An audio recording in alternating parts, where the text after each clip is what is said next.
बिस्मिल्लाहिर्रहमानिर्रहीम। खातिर हज़रात, मैं हूँ अख्तर अब्बास और आप सबको मेरा सलाम पहुँचे। आज हमने एक और दिलचस्प सवाल चुना है और ये ख़ातून ने जो उसकी सुर्खी लगाई वो बहुत मज़े की। वो कहती हैं कि मियाँ की हरकत का मुझे उसके घर वालों से पता चला।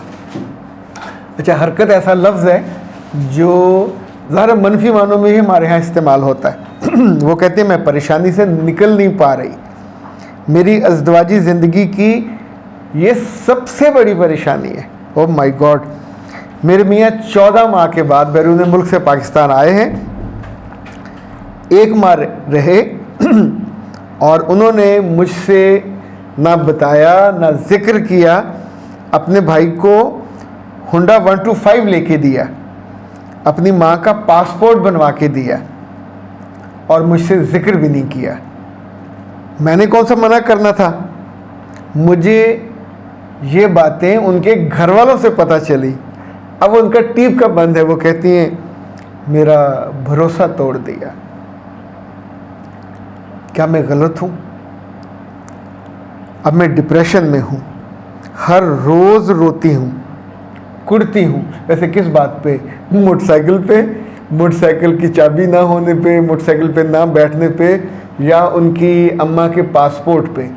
क्या होगा? हद ज़्यादा से ज़्यादा उम्रे पे ले जाएंगे या अपने पास ले जाएंगे। अगर माँ उनके पास जाएगी तो कुछ हफ्तों के लिए जाएगी ना, उम्र भर तो नहीं जा सकती। उम्र भर तो स्पाउस नहीं जाना। मैं सारी रात कुड़ती हूँ। मैं क्या करूं? 17 साल की शादी सोचकर दुख होता है कि किसके साथ रही हूं। अस्तगफिरुल्लाह। अल्लाह माफ़ करे। आपका मियाँ कोई चीटर है, उसने कोई धोखा दिया, आपने उसे कोई गुनाह करते हुए पकड़ लिया, मौके पे जाके आपने कोई उसको रंगे हाथों पकड़ लिया। ऐसे तो कोई चीज़ भी नहीं हुई।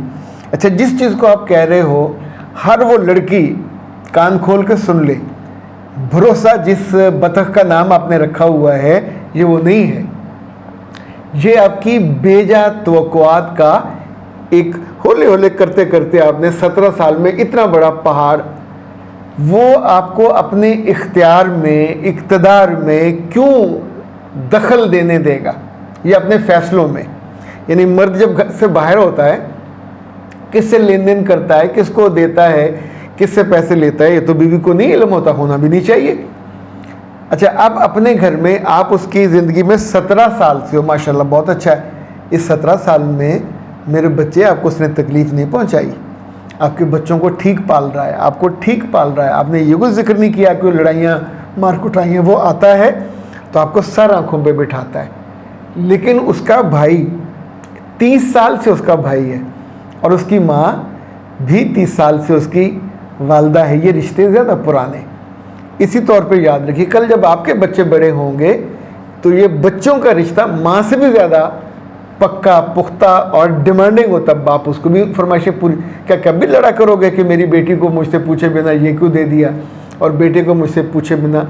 ये जो पूछे बिना का मर्ज़ है, ये तब होता है जब इश्क हो, जब इतनी मोहब्बत हो कि आप एक दूसरे से पूछे बिना खाना ना खाते हो, सांस ना लेते हो, या सारे पैसे लड़की के हों और लड़का वहाँ एक जैसे वो होता केयर टेकर वो हो।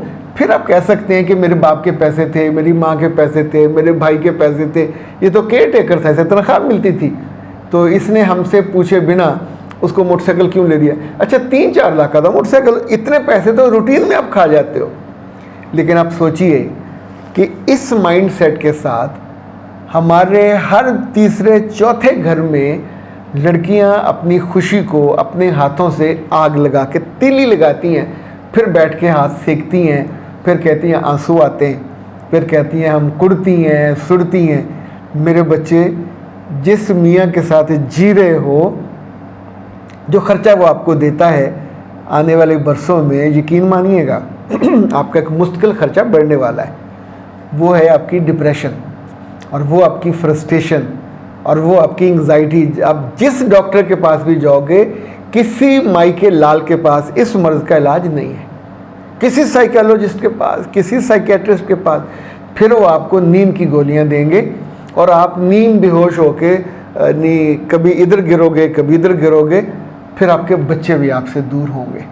यानी जब आप उठोगे और हुनूदगी कम होगी, घर के काम करोगे, तो इस बीच में आपके घर वालों का शिकवा शिकायत, आपकी सुस्ती।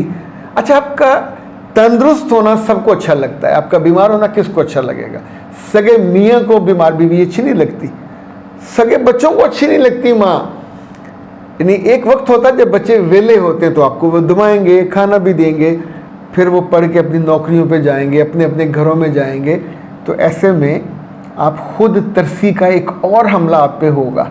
यानी दिस इज़ व्हाट, जो इंसान खुद तरसी में हमदर्दी के लिए, अब मैं तो आप में इस मामले में आपसे हमदर्दी भी नहीं कर सकता, और आपकी इस नादानी पे आपको मैं समझाने का मूड भी नहीं है। आपके दिमाग को खुद एक्टिव करें और उसे बताएं कि भैया ये तुम गलत मुझे गाइड कर रहे हो, ये मेरा इस्तेहकाक नहीं है, मेरी एक्सपेक्टेशन भी झूठी है। मुझे एक्सपेक्टेशन वो लगाएं कि आपका माल हो और वो खर्च करे आपसे पूछ के, तो ऐसा तो नहीं है। अपने घर वालों पे हर लड़का खर्च करता है और करता रहेगा। वो बहुत ऐसे हैं जो खुद घर खरीद के अपने बाप के नाम पे लगाते हैं, भाई के नाम पे लगाते हैं। अच्छा, उसने क्या सोचा है ये उसका मसला है। आप उस पर लड़ोगे तो जो नॉर्मल खुशी है, बहुत हुआ तो उस घर में बाकी लोगों का हिस्सा बन जाएगा, पर ये तो आपके मियाँ की ज़िंदगी में नहीं बनेगा, उसके मरने के बाद बनेगा। तो आप अपने मियाँ को क्यों पे मारना चाहते हो कि जल्दी मरे ताकि ये हिस्से बने और फिर आप उससे ले भागो? कुछ चीज़ों पे जैसे हम ओवर एम्फसाइज करते हैं, ओवर थिंकिंग करते हैं, तो वो हमारे लिए फिर एक मर्ज बन जाता है, हमारे लिए एक दुख का बायस बन जाता है। और ये दुख आपको खुशी नहीं देगा, ये दुख आपको राहत नहीं देगा, आपकी परेशानी। अपनी मियाँ की खुद मुख्तारी, खुददारी और फैसला साजी, ये तीनों मर्द का इस्तेहकाक है। आप ये कह सकते हो कि इतने साल का हमारा बंधन है, इतने साल की कुर्बत है, तो वो मुझे बता देता, मुझसे शेयर कर लेता, मैंने कौन सा रोकना था। तो ये ऑप्शन है। मर्द जो क्या जानता है कि मैं जो हूँ बीवी को बताऊंगा तो वो चीख उठेगी, क्यों दे रहे हो भाई को, तुम्हारे बेटे बड़े होंगे, उनके लिए बचाओ। तो जब अल्लाह खैर करे ये बच्चे बड़े होंगे कॉलेज में, यूनिवर्सिटी में, तो आपने इनको मोटरसाइकिल ही दिलाना है, गाड़ी दिला दीजिएगा। आपका मियाँ ही कमाने वाला है, उसकी सेहत, उसकी ज़िंदगी, उसके ईमान, उसकी सलामती मांगा करो। ये अपने देवरों के मोटरसाइकिलों पे। अच्छा, मुझे ख्याल ये भी आया कि कहीं ऐसा तो नहीं है कि आप दिल में ये सोच रही थी कि उसे कोई पुराना सा होंडा 70 ले देता, जो 125 क्यों लेके दिया। तो जो भाई होते हैं ना छोटे, उन्हें भी इल्म होता है कि हमारा भाई दयालु है, बड़े दिल वाला है, कमाता है। तो जो जुमले वो कहते हैं वो ये होते हैं कि भाई जी साडा भरा एडा वड्डा है, इन्ना कमाउंदा, साडी टौर ही कोई नहीं। तो वो अपने यार दोस्तों में अपनी टौर बनाने के लिए घूम घूम करना चाहते हैं, बड़ा मोटरसाइकिल लेना चाहते हैं। तो लेट हिम एंजॉय, कितना फ़र्क पड़ जाएगा। इतने लाखों आपने इतने सालों में इस्तेमाल किए, उसका कोई जिक्र ही नहीं है। जेवर भी लिया होगा, मुमकिन है कोई प्लाट व्लाट भी लिया हो।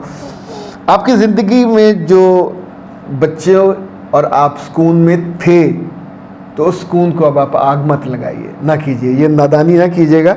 अच्छा, इसी तौर पे ये जो आपकी डिप्रेशन है, अभी तो फीस भी लाई है, मुफ्त में आपने बुलाई है, इसे इंटरटेन मत कीजिएगा।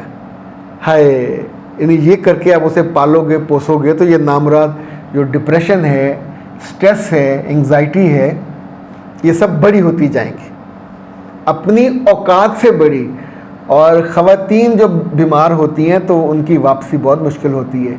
ऐसी ख़वातीन को बीमारी के एक एक्सट्रीम पे जाके ऑब्सेसिव कंपल्सिव डिसऑर्डर, फिर उसके बाद उनका जो मेंटल डिसऑर्डर, फिर उनको शॉक्स लगते हैं, और उसके बाद इनको लंबी नींद सुलाने के लिए उसे कहते हैं यानी नशावर या मस्कनत वाली जो है ना, जिसमें सकीनत तारी हो जाए, आप बेहोश पड़े रहें, वो वाली, उसके लिए बड़ा भला सा नाम होता है, वो मेरे जहन में नहीं आ रहा।